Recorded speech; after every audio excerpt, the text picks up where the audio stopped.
everybody. We've got some new people and we've got some people that have been with us before. We've got some students, so a good mix. It's always nice to have a small crowd. Big crowds are also good, but small is also nice because you get to ask a lot more questions and be more involved.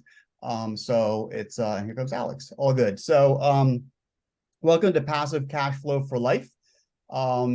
Nicole has been teaching a class that we called Passive Cash Flow for Life for about 11 years. She taught it live for about, I think, 7 or thereabouts. And then about 3 or 4 years ago, we actually took it online because we had people in other parts of the country that wanted to also be able to kind of get part of our knowledge. So that class is up there. It says passivecashflowforlife.com. And we're actually, there's a pretty cool bonus on there if you go and take a look at it now. Or at the end, whenever you want to do that. But Nicole has had tremendous success. I mean, she's been doing this for about 25 years and has accumulated thousands and thousands of properties across 11 states. And as she mentioned, Miranda, I'm going to let her do her own pitch. But I've known Miranda for a little while. She is just phenomenal. She's one of the largest, if not the largest, property manager for West Virginia. Has a tremendous amount of experience. And I guess what she's going to talk about tonight is things that she wishes somebody had told her to how to properly vet, tenants before they get into your building and start making a problem for you. So, Nicole, anything you want to add? Yeah, I do want to just add. So Miranda and I have been partners in Southern West Virginia properties for it's close to 20 years now, 20 years. I know she doesn't look it, but she was just a baby when we met. She still hadn't graduated from college. So she was in her senior year of college and she was already investing. And my favorite story to tell about her was that she bought her first mobile home park, not a mobile home, a mobile home park when she was 18 or 16 or 18. She took one of their the kind of school loans she got, and she put a down payment on the park, and then she got a job to pay for school.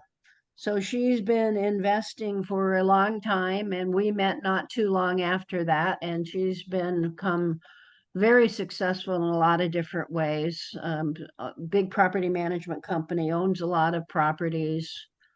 We're partners. And anybody who can stand me for 20 years gets my props. So I'm going to turn it over to Miranda at this point. Thank you, Nicole. So I did start whenever I was 18. I took out a student loan and have been in real estate ever since then. I have done real estate full time for 21 years now, and I love it. I love every aspect of it. Now I've become a broker. I run the property management company. I'm in the day-to-day of the property management company. I don't really like to talk about myself too much, so kind of listed my bio here. So we'll get right into it because I know we only have about 30 minutes of class and 30 minutes of questions. That's about right. Okay. So the number one thing I wish I had 20 years ago when I started was if somebody told me how to screen tenants before I put them in my properties. They can make or break you.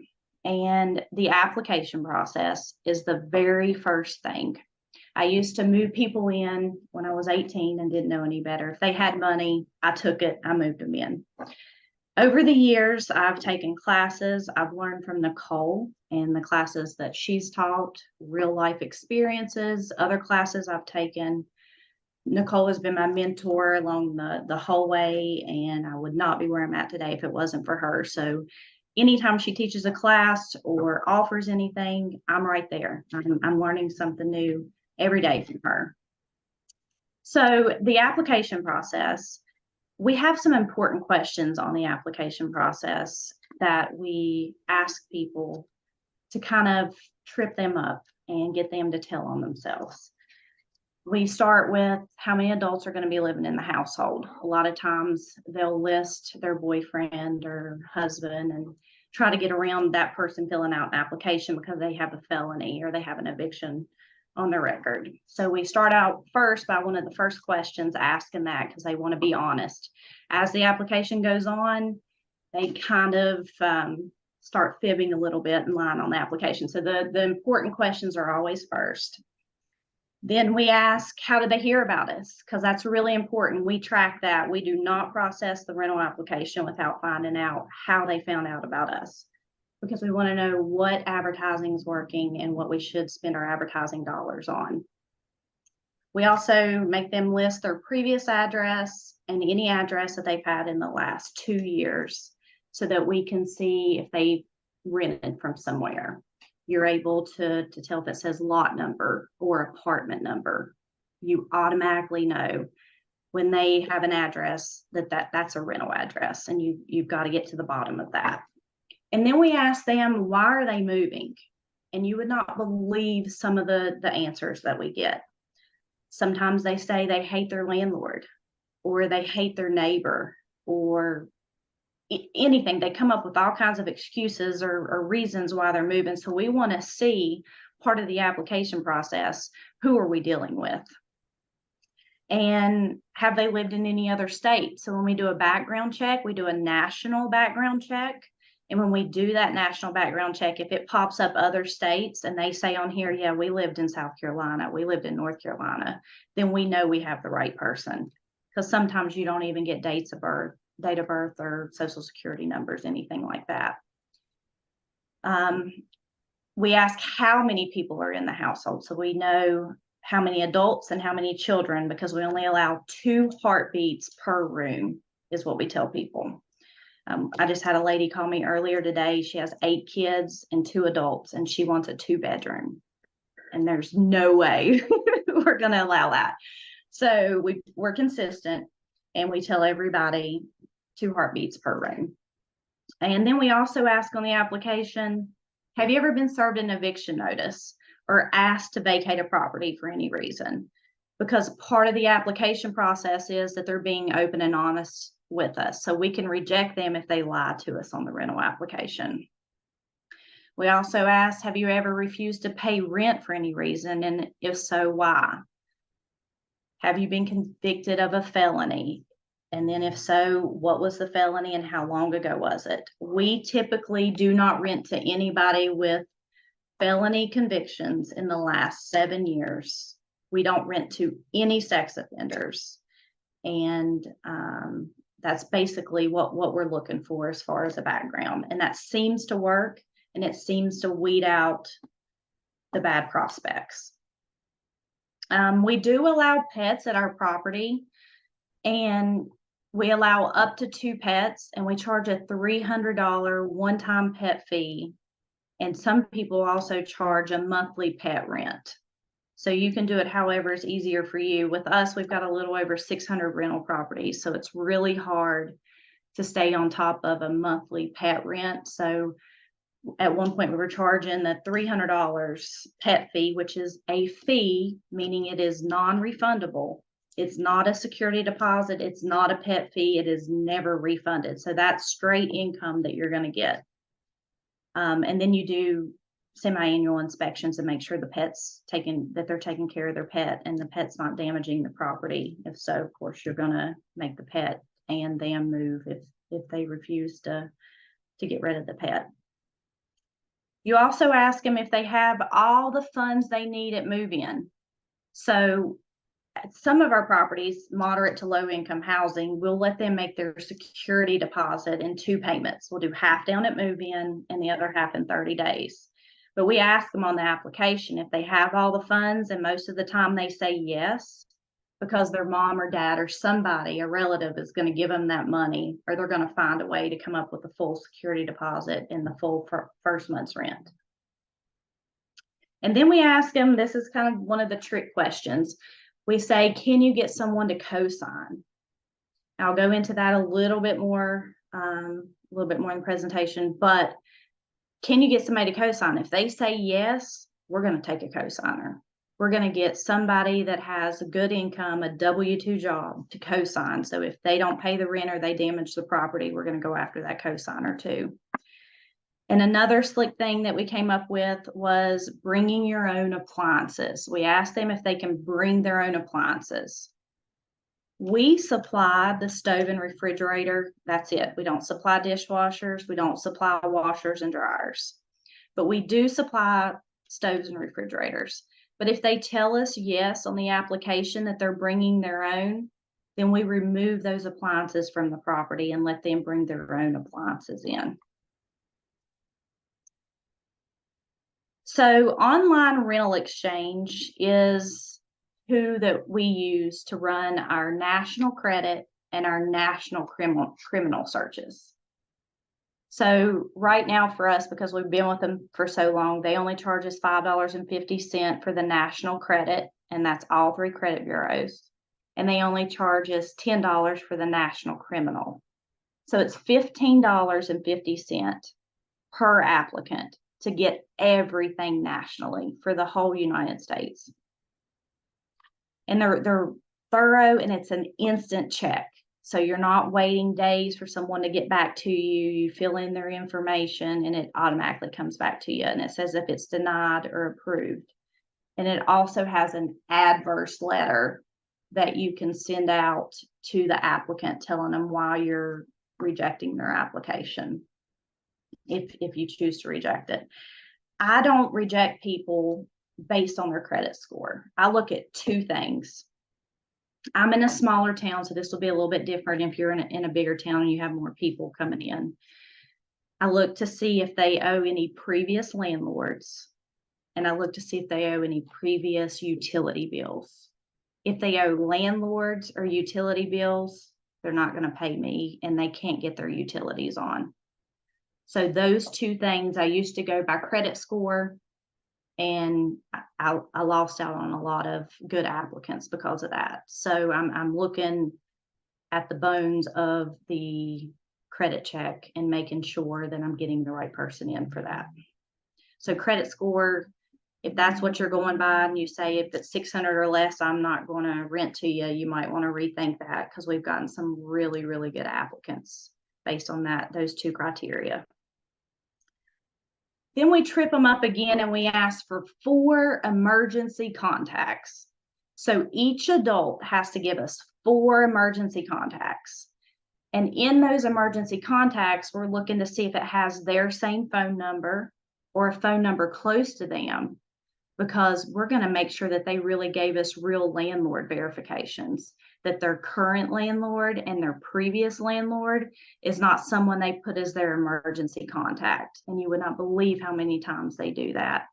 They'll put their dad as their emergency contact and even put the relationship that it's their dad, and then they'll still list their dad as their previous landlord.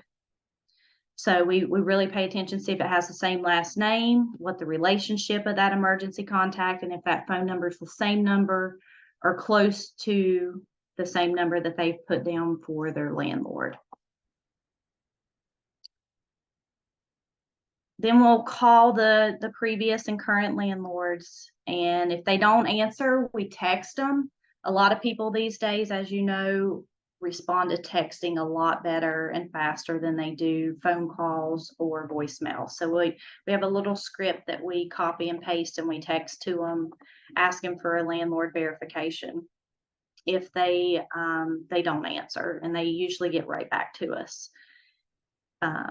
We also make sure that the rental application down at the bottom has a disclosure so that we can check all of this. We can check their credit, their criminal references, we can do their job, we can do anything we want to do. So they're signing, giving us permission to do that. Then we go a little further and we check their IDs and their pay stubs and any documentation that they give us to see if it has that rental address, if it has that apartment number or that lot number on it that they failed to put as a current or previous landlord.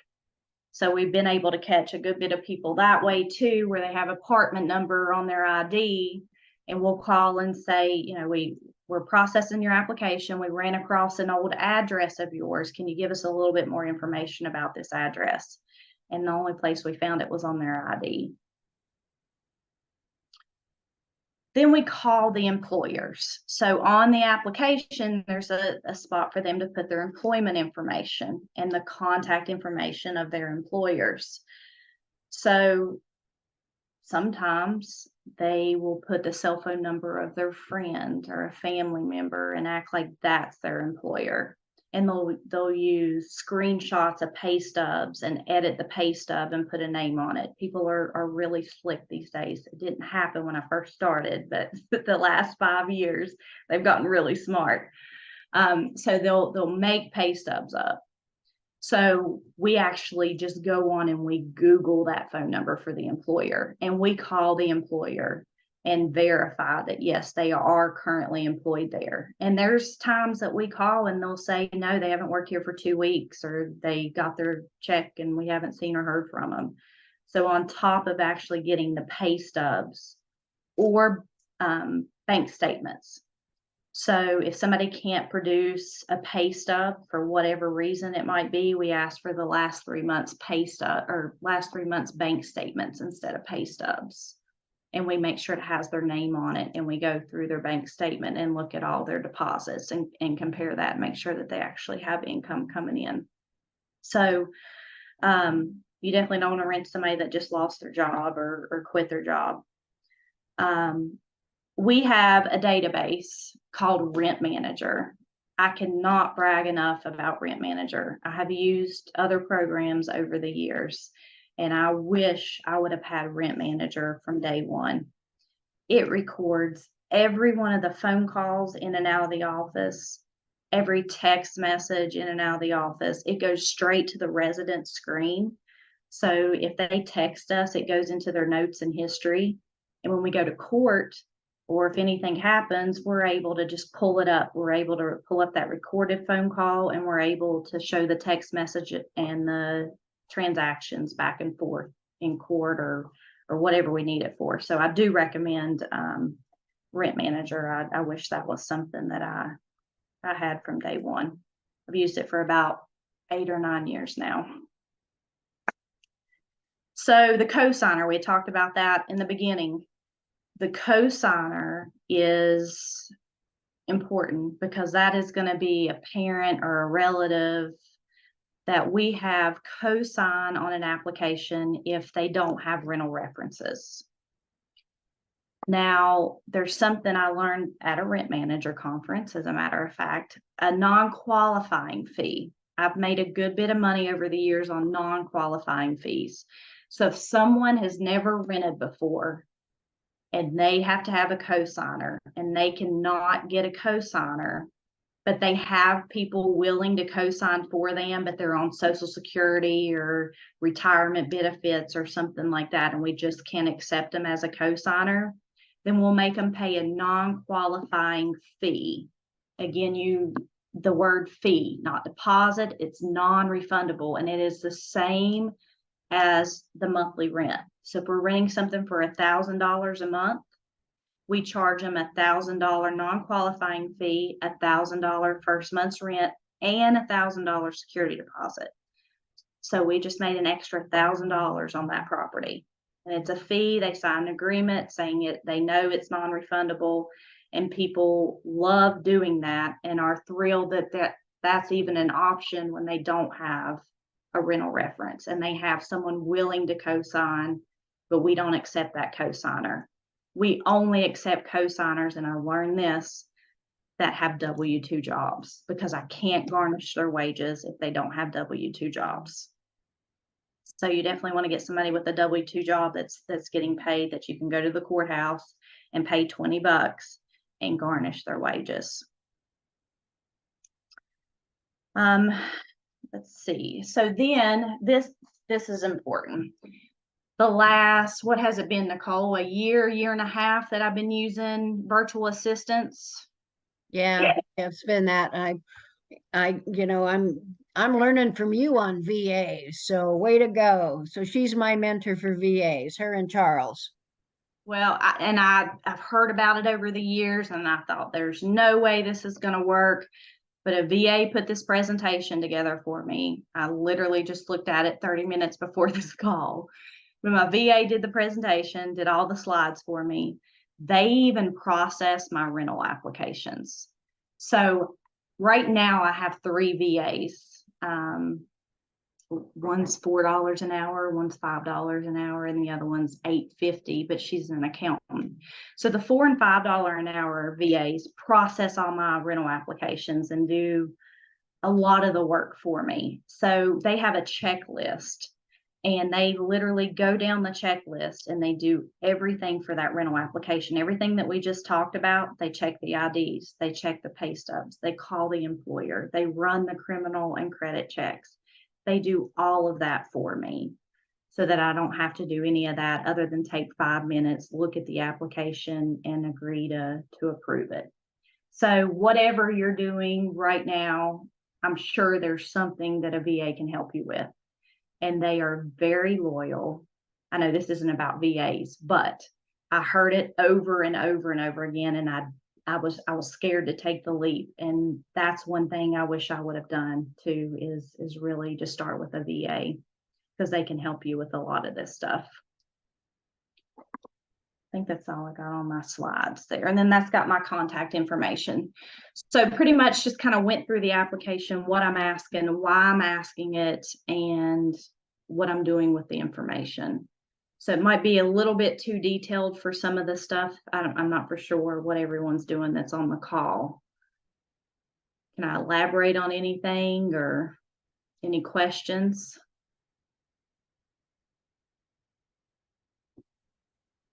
And we have a small enough group. Oh, here we go. So Adam asks, what about retirees who are on Social Security? Do they get W-2? They do not. W-2 would be a job that you're getting payroll and taxes are being taken out. So do you accept, he says very good presentation. Do you accept the, is there like a record? Like, you know, here I'm getting my Social Security payments. I've been getting them for the last 5 years. Can you use that as proof of income?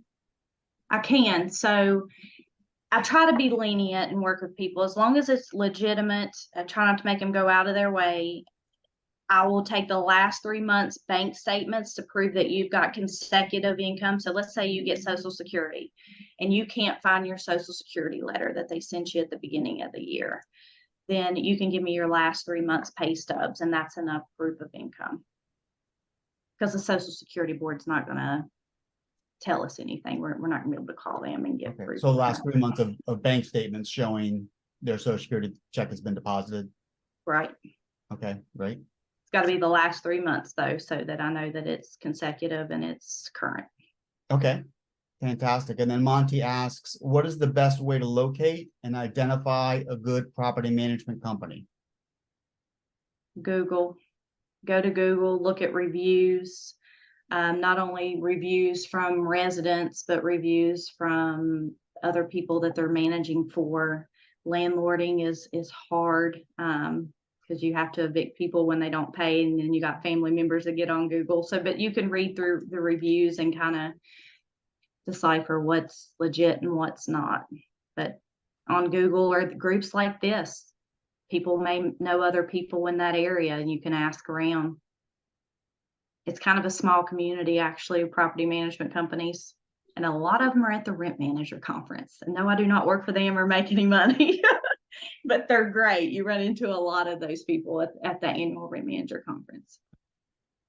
And there's groups, there's Facebook groups. I'm on a lot of Facebook groups for different things, buying and selling real estate, property management, yard sale sites. There's pretty much a group out there for everything. That's great. And then Caitlin asked, why not use Rent Spree? I'm not sure if that's a property management to handle the rental applications. I don't know what that is. It's Yeah, probably. oh, sorry, go ahead. No, go ahead. It's like a online, so they basically pay Rent Spree and they put all of their information in. It's like an application, and then it basically like passes or fails them.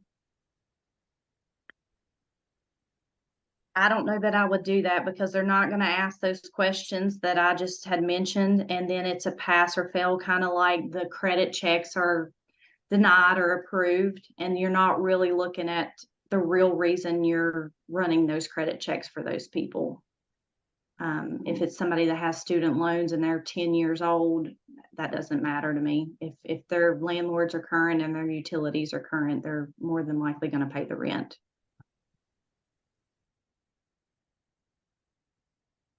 But you could, I mean, I know some other property management companies that do that because they're very busy and they don't have time. But I would, if you have enough, I would get a VA to do it. If you don't, that might be a route you want to go until you get enough rentals.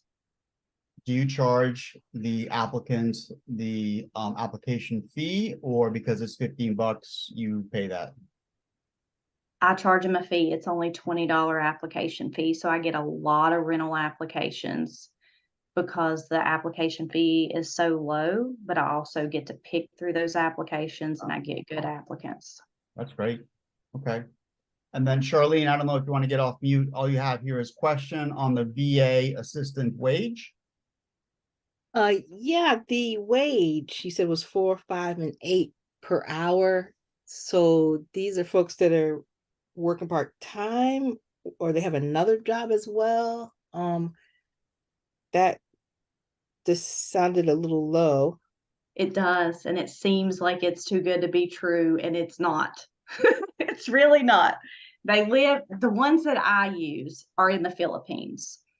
So Oh, they're in it's a virtual assistant that works virtually from the Philippines, and they work whatever hours you want them to. all right. They even work my office hours. So they're 12 hours behind me here, but they'll work my 9 to 5. What about language barriers? I know in the Philippines, a lot of people speak English, but there's still sometimes some issues. What have you experienced with that, if anything? Not a lot. I use VPM Solutions. It's Mhm. for property managers hiring VAs, but no one on there seems to have property management experience. It's a fairly new company that was recently started a year or two ago. Well, about a year and a half ago. Mhm.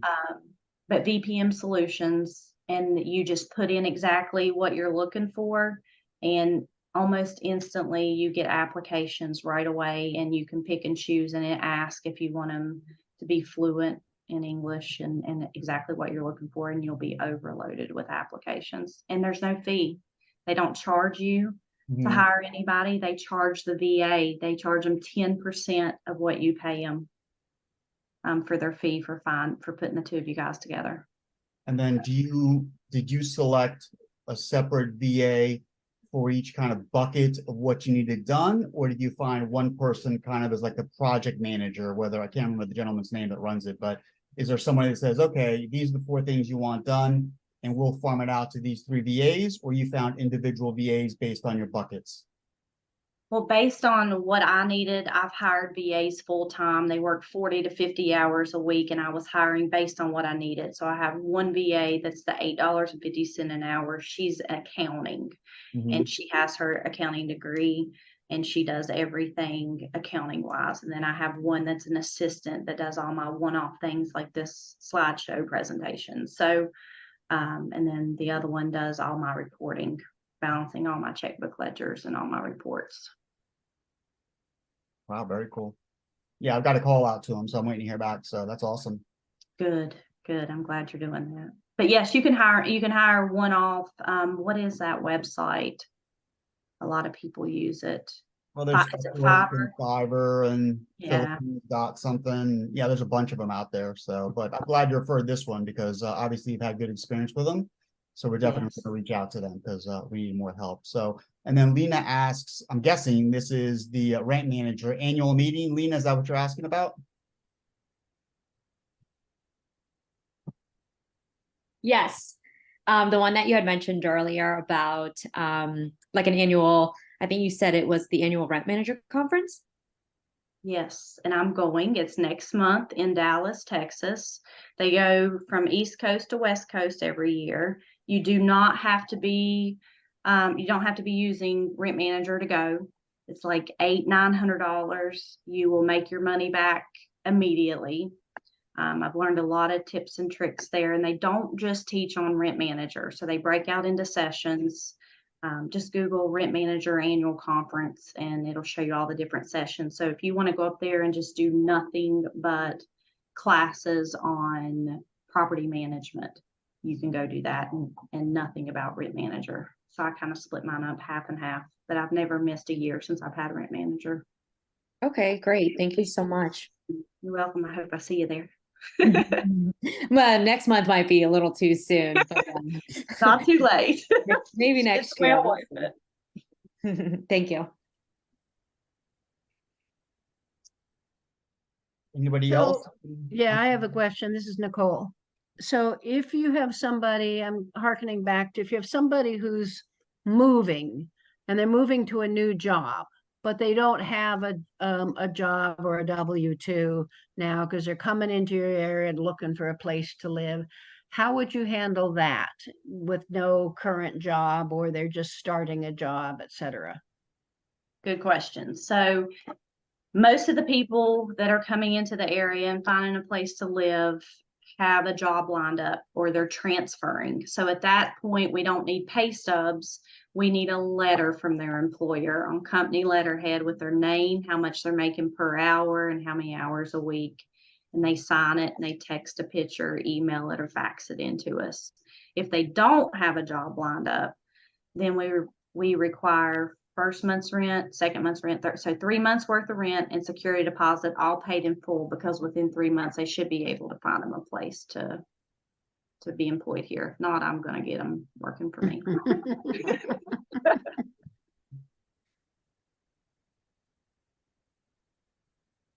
And it may be different in other areas.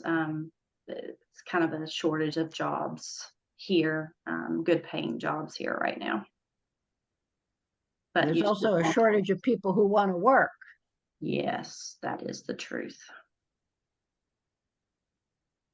So again, we have a small enough crowd if you want. Oh, here we go. So you mentioned people are getting more savvy in the past few years with documents, applications, answers. What have you seen that they are doing?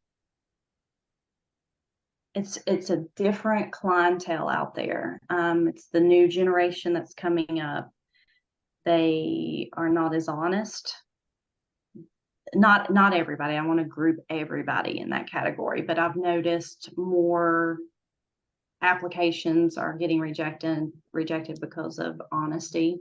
They'll lie about some things that don't really matter. They'll say they are not a sex offender. Well, this does matter. They're not a sex offender, or they're not a felon. You run their background and they got a page long of criminal records. So it's just different. You've got students that are moving in, and it's one student and they want 3 bedrooms because they want a spare bedroom and an office. And back in the day, people were just happy with fitting 2 people in a bedroom. So it's just different.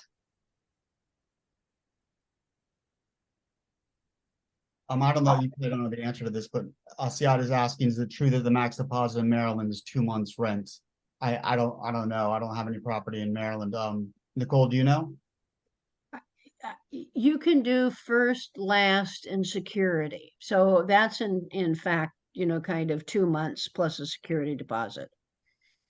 So I don't know whether there's actually a law that says you can't collect 3 months, but it's pretty standard across the country for you to have first, last, and a security deposit.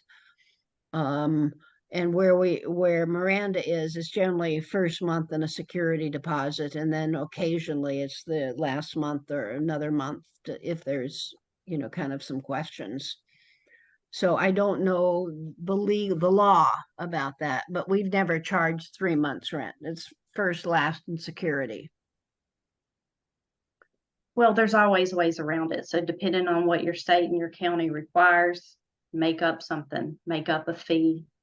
It's a last month fee or move-in fee. Name it a fee, a security deposit. You can name it whatever. Have them sign an agreement, and then you can get around it. Virginia does that because we do some management over in Virginia and we have to be really careful. We just have a different form that we have them fill out instead of, I think it's instead of security deposit, because you can only charge up to 500. We call it a move-in fee. Alina, you can just go ahead and unmute if you have a question. You had said, this is Charlene King, and you had said that those three fees added up to $1,000 a piece.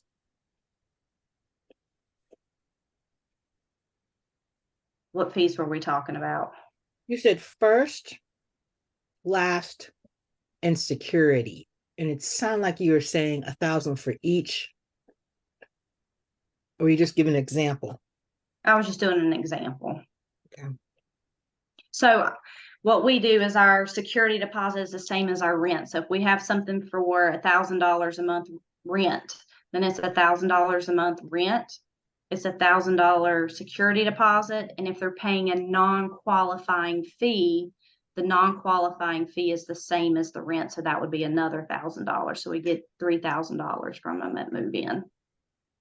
And the only time I make them pay a non-qualifying fee, which is equal to first month's rent, is when they cannot get a cosigner and they don't have any landlord references. Now, if they don't have landlord references, but they've owned, we just get proof of ownership. We get a copy of a deed or a copy of the title to show ownership, and then you don't have to have a landlord reference.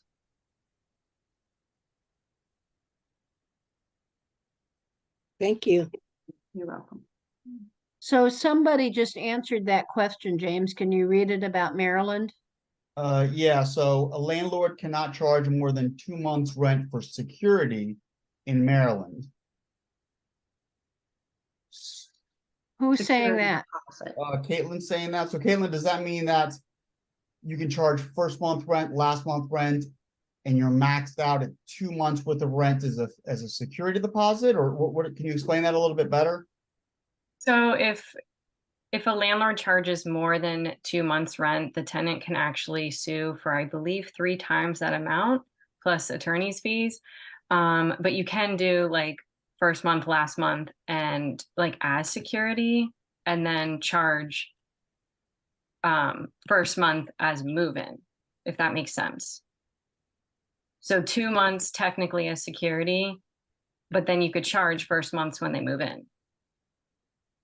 Oh, okay. I gotcha.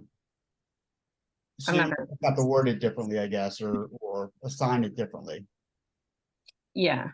So technically when they move in, that would be due, but that's not security. Okay. Okay, say that again, because I'm confused now. Sorry. So security deposit, technically, it can be last month's and then like first, like the amount of first month's, but that would be separate. Like that would be the security deposit. So if rent is $1,000, you can charge $2,000 as the security deposit. Label it whatever you want, but first month is also going to be due when they move in. So technically $3,000. So can you charge first month, last month and security, or is it first month and security?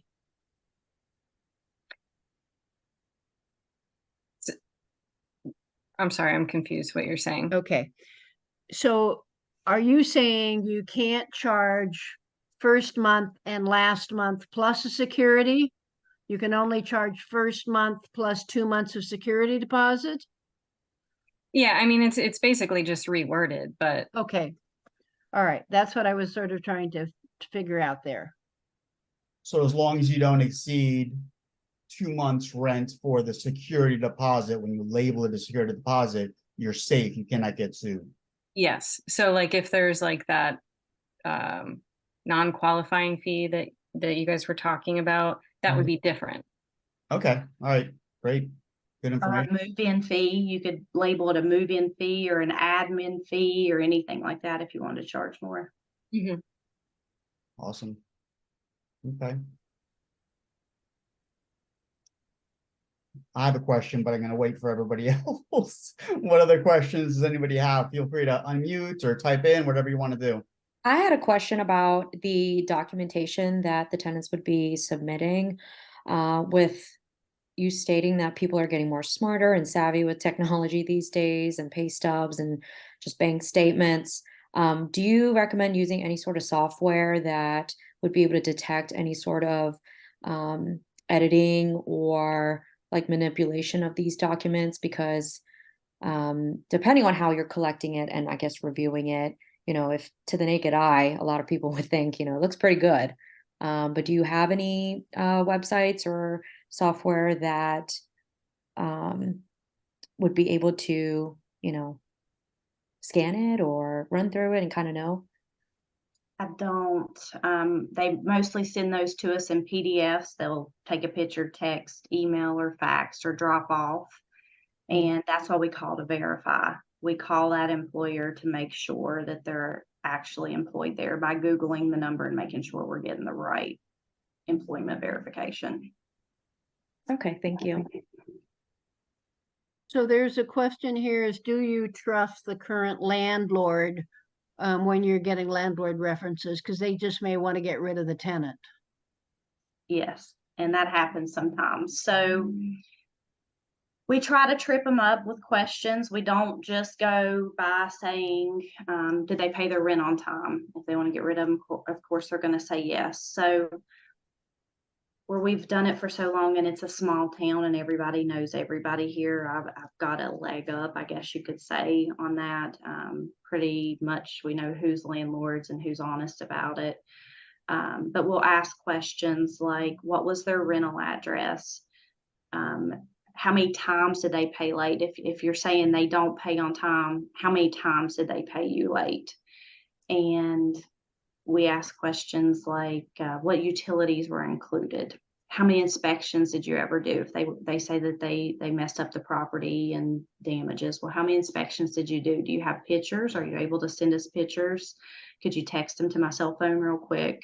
So we just kind of go in more detail, and you can kind of tell if a landlord is just trying to get rid of somebody. So what we do is we go back to the resident or the applicant and we say, do you have a copy of your lease? Do you have your rent receipts? Can you send those to us? And kind of put the proof on the resident, and the applicant, they're ready to send you their lease and their receipts to prove that they paid on time.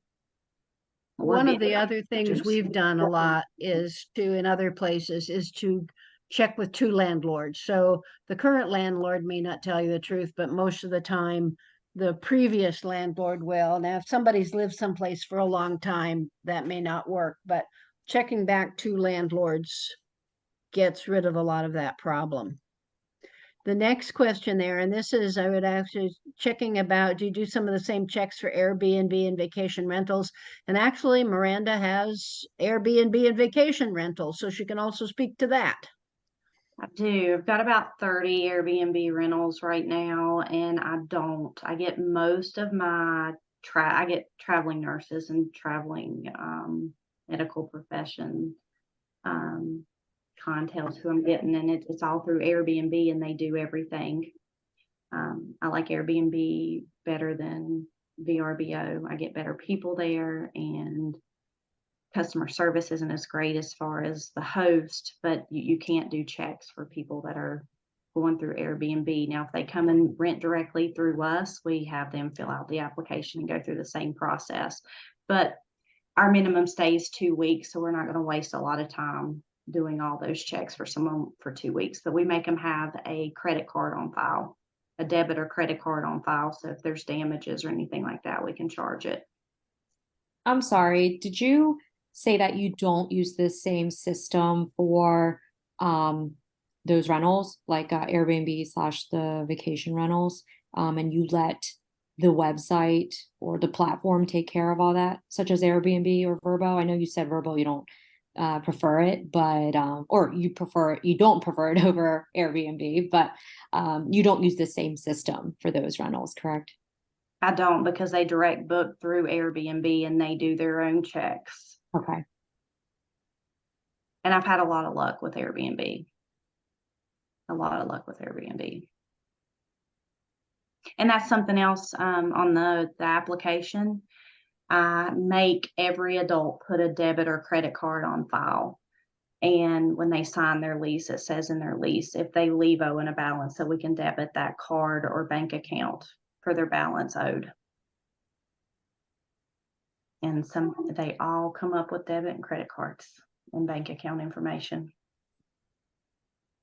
So some point here, can we kind of go to this last slide or two and just tell people kind of where they can see this if they want to see more?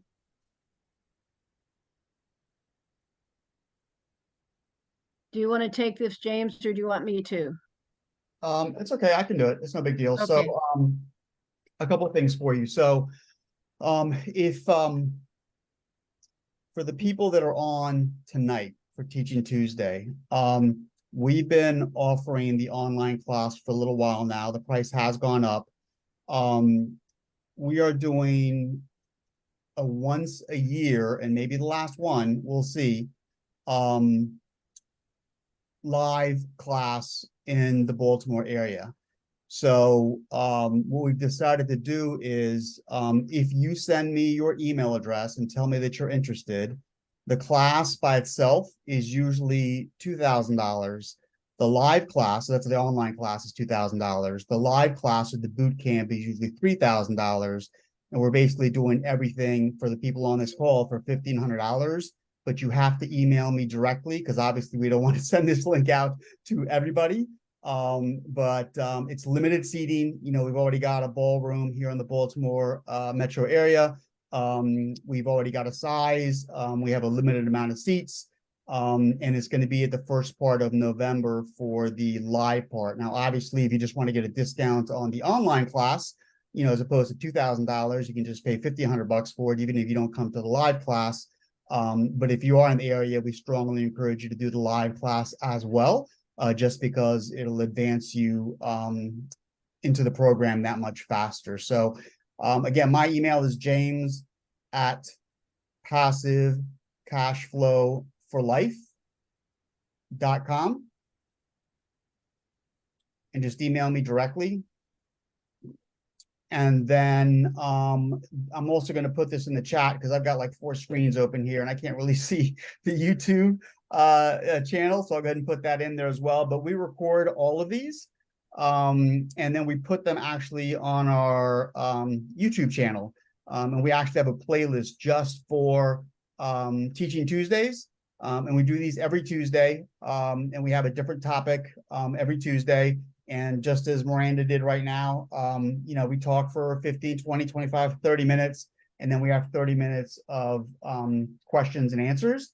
And Miranda was kind enough to spend a little more time with us because we actually combined the multifamily and the single family, which is usually at 7:30, we put them together. So she was kind enough to spend a little extra time with us so she could actually talk to both groups. So again, if you want, send me your email. If you have any questions about just passive cash flow or multifamily in general, we're always more than happy to help out in any way we can. Nicole has always been very kind with me, and we always try and pass it forward. So whatever you guys need, feel free to reach out. But Nicole, anything else you'd like to talk about?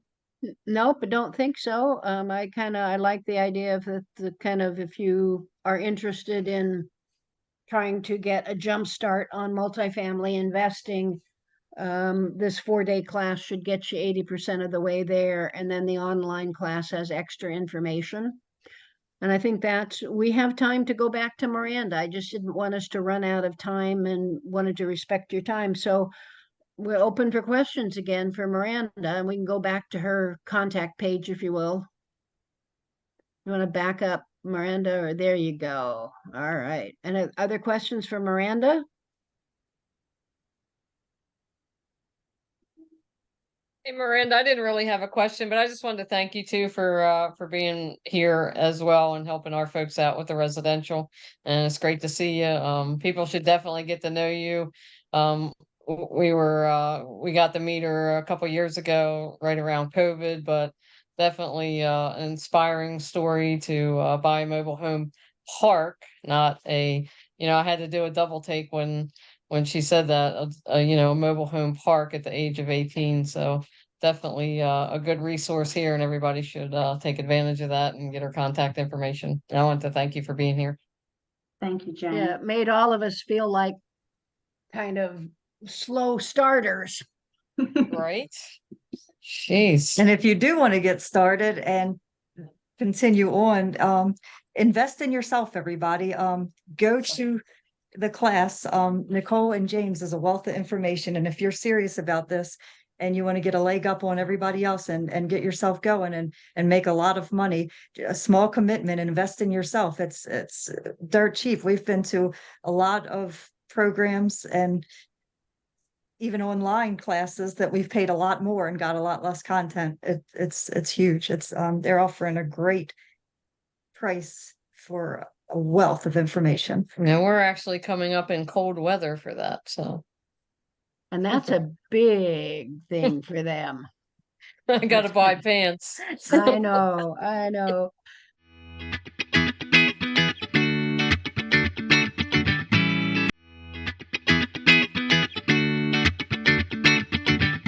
Then I'm going to ask Jane and Sharon to sort of just tell you where you can find out, because we also have a residential bunch of classes that are on a residential site that there's probably 20 different strategies for buying residential real estate. And those two are they lead that effort. So either one of you kind of just talk for a couple minutes about the Virtual Real Estate Academy and stuff. Sure, and our puppy is trying to get in the picture here. So Virtual REI Academy, and we joined James and Nicole back in January, so we're trying to give back, and there's a lot of information on the website. We didn't have that slide pulled up because I knew Miranda was going to give a lot of great information. I was taking notes too, so just reach out to us at our email. I'll put it in the chat, or James will probably be quicker doing that, but Jane and Sharon at virtualreiacademy.com, and just shoot me an email and we'll shoot you a webinar we did. It has a lot of different strategies, and a lot of those strategies are coming up now with subject to, and some of the foreclosures coming in. So this is kind of where the millionaires are made in this time period. So a lot of you want to get on the information. Multifamily, I think there's going to be blood in the streets. I don't like to say that, but I think there's going to be a lot of opportunity for multifamily, and there's a lot of good crossover. Miranda is doing, you can, what she taught tonight, you can do in multifamily and single family, so there's no reason why you can't dabble in both. And yeah, just reach out, shoot an email to us, and we'll shoot you the webinar and take a look at the website. Awesome. Last question. So I want to kind of end with one kind of thing here, if that's okay, James. Sure, go ahead. So I've been at this about 25 years now. And over those years, I have come to solidly believe that how well you manage, particularly if you're going to hold things, is actually more important in the long run than buying right and raising money right. Because it is managing right that increases the value of your property, that increases your income, that increases your long-term wealth and time. So if you don't buy it exactly right, time is going to take care of a lot of that. But if you don't manage it right, it kind of goes downhill pretty quick. And so I think everything that Miranda talked to you about here, and the second thing I would say is turnover is your single biggest controllable expense in rental property, no matter what it is, because you are typically losing at least a month, if not 2 months rent. And so what she's talked about here today is really critical, both in terms of controlling your biggest expense and in being able to hold on to properties long term. And so I really want to thank Miranda because this is more important, I think, than most people really recognize to your long-term success, how well you manage. And a lot of that comes down to how well you screen who you let into your units. Thank you. Thanks, James. That's kind of what I wanted to say. No, I mean, I think that's a wonderful place to kind of end it. My question to her was basically going to be around the same thing.